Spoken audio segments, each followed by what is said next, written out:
Hello বন্ধুরা, তোমরা সবাই কেমন আছো? আশা করি ভালোই আছো, সুস্থ আছো।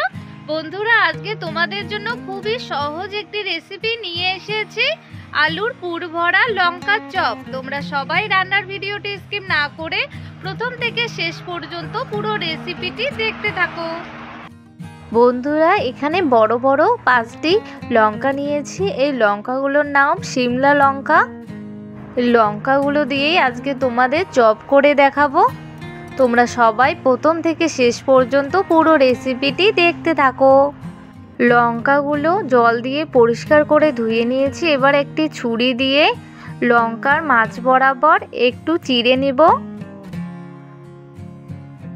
লঙ্কা মাঝ বরাবর চিড়ে নিয়েছি। এবার লঙ্কার বীজগুলো বের করে ফেলে দেব।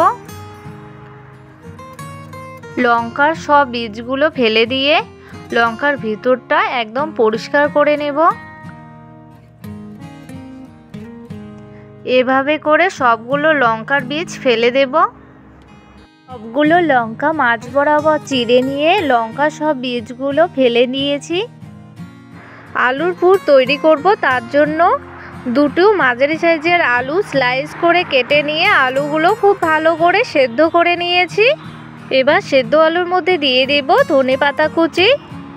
এখানে একটি বড় সাইজের পেঁয়াজ আর 2টি কাঁচা লঙ্কা কুচি করে নিয়েছি, দিয়ে দিলাম। আর দিয়ে দেব স্বাদ মতো লবণ। এবার এখানে দিয়ে দেব সামান্য একটু ঝাল লঙ্কা গুঁড়ো আর দিয়ে দেব সামান্য একটু ধনে গুঁড়ো, সামান্য একটু গরম মশলা গুঁড়ো দিয়ে দিলাম। এবার সব কিছু হাত দিয়ে খুব ভালো করে মেখে নেব। আলুর পুর আমার একদম তৈরি হয়ে গেছে। এখানে একটি বাটি নিয়েছি। এই বাটির মধ্যে দিয়ে দেব 2 টেবিল চামচ বেসন আর দিয়ে দেব 2 টেবিল চামচ আতপ চাল গুঁড়ো। এবার এখানে সামান্য একটু হলুদ গুঁড়ো দিয়ে দেব আর দিয়ে দেব সামান্য একটু ঝাল লঙ্কা গুঁড়ো, স্বাদ মতো লবণ। এবার এখানে একটু একটু করে জল দিয়ে একটা ঘন মিশ্রণ তৈরি করে নেব। এবার এখানে সামান্য একটু বেকিং সোডা বা খাওয়া সোডা দিয়ে দিলাম। এবার খুব ভালো করে মিশিয়ে নেব।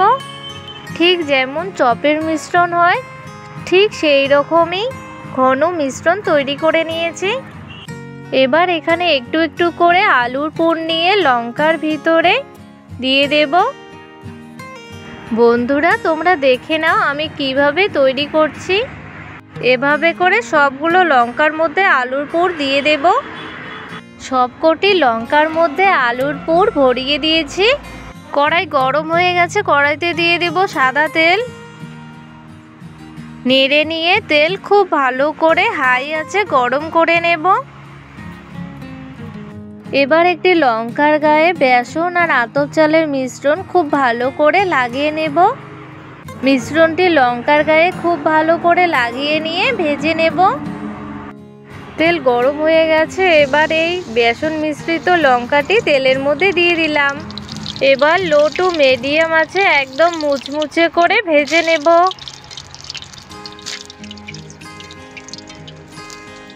লো টু মিডিয়াম আছে লঙ্কার চপ একদম মুচমুচে করে ভেজে নেওয়া হয়ে গেছে। এভাবে করে বাকি লঙ্কার চপগুলো ভেজে নেব। বন্ধুরা, লঙ্কার চপ খুবই মুচমুচে হয়েছে। একটি লঙ্কার চপ তোমাদের ভেঙে দেখাই কতটা মুচমুচে আর একদম পারফেক্ট হয়েছে এই লঙ্কার চপ। বন্ধুরা, আলুর পুর ভরা এই লঙ্কার চপ খেতে কিন্তু দারুণ হয়েছে। বাড়িতে কোনো অতিথি আসলে তোমরা এভাবে চটজলদি লঙ্কার চপ বানিয়ে দিতে পারো। তোমরা অবশ্যই বাড়িতে একবার ট্রাই করো। বন্ধুরা, আমার রান্নার ভিডিওগুলি দেখে তোমাদের যদি ভালো লেগে থাকে তাহলে রান্নার ভিডিওগুলিতে লাইক, কমেন্ট এবং শেয়ার করবে এবং অবশ্যই চ্যানেলটিকে সাবস্ক্রাইব করবে। পরবর্তী রান্নার ভিডিওর নোটিফিকেশন পেতে বেল আইকনটি অবশ্যই ক্লিক করবে। বাই বন্ধুরা।